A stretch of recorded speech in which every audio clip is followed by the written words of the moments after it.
Hello everyone, it is your boy Winster and I'm back at it again with another video. I hope that everyone watching this video has an amazing, fantastic, phenomenal day. And of course, thank you for watching and supporting. Shout out to my YouTube channel members, shout out to Thomas Mead, shout out to Corey, shout out to Staying Young, Why Me, and shout out to Anthony Looney, the newest channel member. Thank you guys for the support. It means a lot. For those curious on what kind of perks you get when you become a channel member on this channel, you guys get early content, you guys get a shout out on every single full video, and you guys could schedule games with me on Master Duel or Yu-Gi-Oh! Pro to help you test, or for me to review your deck build, any tips that I could give you.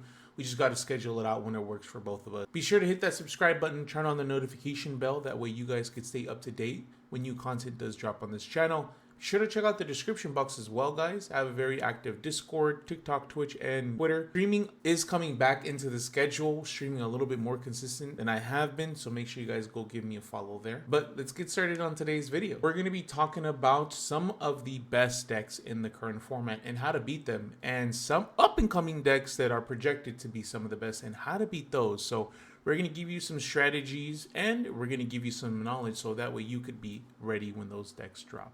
Now, I'm not going to be able to get to all the decks. I'm going to go over some of the best ones in this current format. Fire King Azamina. This deck is extremely powerful, and in my personal opinion, I definitely think it is the best deck in the current format.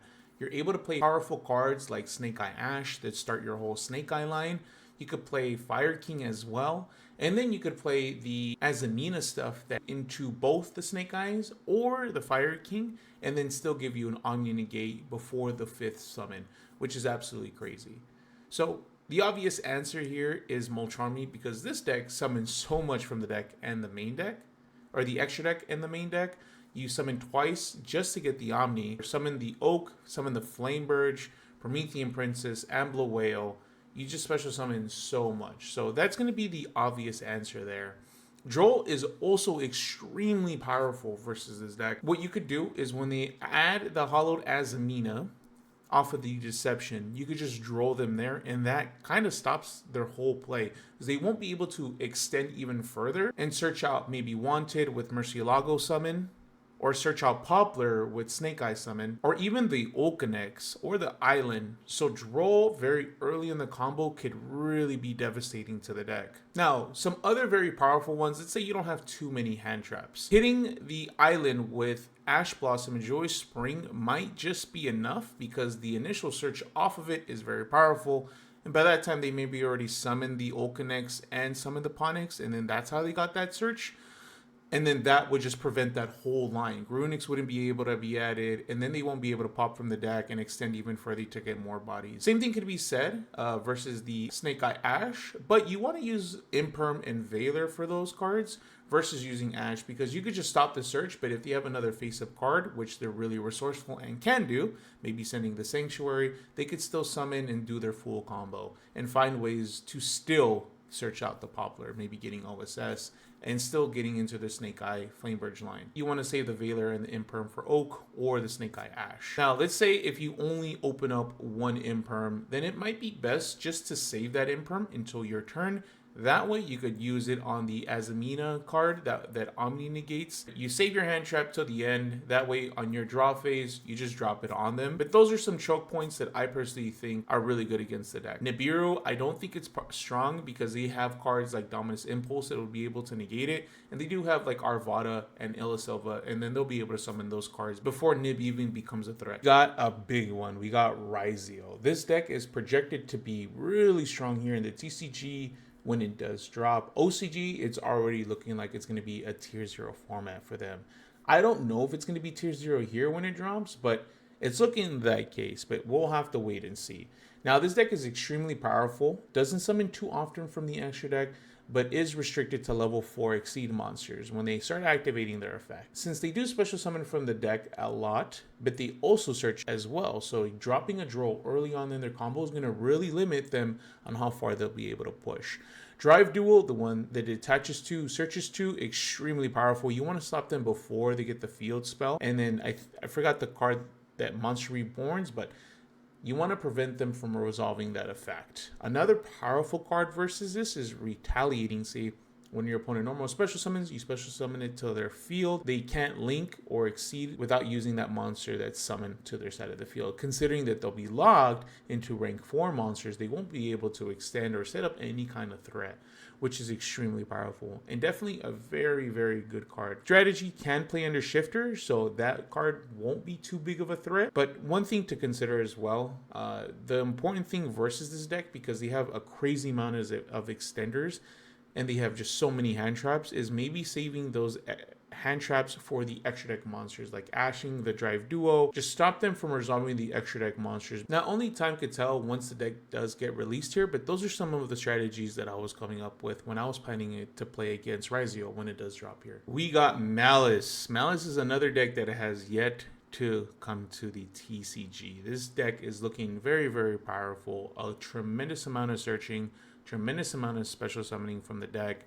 It's crazy, right? All these decks just lose super hard versus Droll. Droll is going to be super, super impactful versus this strategy because they just special summon or search so much. They search the trap, they search the field spell, they search other monsters that special summon. It's crazy how much this deck searches, especially playing like support cards like Gold Sarcophagus, Allure Darkness, Cyanide Mining, cards like that also allow them to play into Droll. So that's something to keep in mind. Nibiru is going to be very powerful as well. Extra deck Malice decks from the OCG, or just looking at the ones that they're building here, Nibiru doesn't seem like it could be stopped because they don't have any kind of Omni negates, or when they do get to some sort of negate, it's way at the end of their combo after they set up the 5th summon. So Nibiru, I personally think, would be the typical end board for that deck, just like the Salamangreat deck. Another card that people are playing, I am seeing that Lancia, because this card does prevent everyone from banishing from the turn. This will be very, very powerful, considering that all the Malice cards need to be banished in order to be special summoned. Not that that's the only way, but typically that's how they're going to resolve their effects. So I think that card is going to be extremely, extremely powerful in my personal opinion, and Lancia just might be the answer to stop that deck dead in its track. Now, Centurion is a very popular strategy at the moment because it plays really well under the Molchummies. You only really special summon once from the extra deck, so it's a 1-for-1 trade. But there are ways to stop it. Saving Imperm and Valor specifically for Tudea on the normal summon is extremely powerful.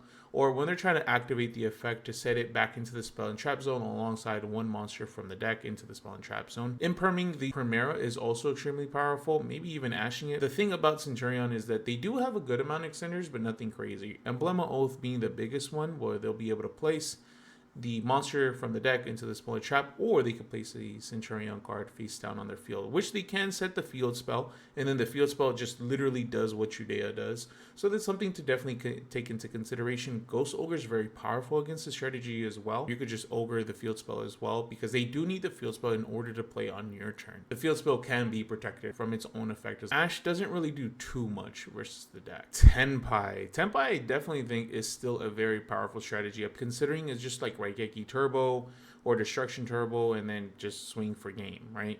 I think the big focal point is getting rid of the field spell. The field spell by far is one of the most important things when it comes to the strategy. Let's say they activate the field spell, activate the effect, you just Ghost Ogre it, there goes the field spell. I think another important part about facing against Tenpai is making sure that they don't have two bodies on board. Right, if you could clear the board before they go into their battle phase, that way they don't have the ability to synchro summon, will leave you very advantageous versus this strategy. But considering how strong the field spell is, considering how strong Shifter is, the likelihood that they'll open the Raigeki, Lightning Storm, Duster, and then the Starter just to kill you is very likely because it happens all the time. So the best thing you could also do versus that matchup is just pray. Hopefully they didn't open the cards that they needed in order to board wipe you and still kill you in the same turn. I think a very reasonable strategy is making your opponent go first versus that deck, right? You win the die roll, you're already winning when you make your opponent go first because they're going to be able to set up as a Seal's Pass. And if your deck can't beat a Seal's Pass, I can't really say much. On the opposite end of things, if you do make them go first, they do have the ability to use Heat Wave, and that's just going to prevent them and you from normal summoning and special summoning until their next standby phase or their next turn, which then they'll just be able to OTK you. But hopefully you enjoyed this video. Let me know if you learned anything. If any of these strategies help when you went to your locals, let me know in the comment section below. Now, if there's any decks that I didn't manage to go over, let me know in the comment section. Any other tips that you guys would give anyone else having issues versus the strategies that I went over, make sure you leave those as well. Let me know if you guys are enjoying this type of content. I really like doing this type of content, giving you my opinions and how to better your game overall and when it comes to Yu-Gi-Oh. So give me some feedback, guys. Let me know what you guys think. But that is going to be it for today's video. Hopefully you guys enjoyed. Do not forget to like, comment, and subscribe. Turn on the notification bell. But that's going to be it for today. My name is Winster. Thank you for watching, and you guys have a fabulous day. Peace out, everyone.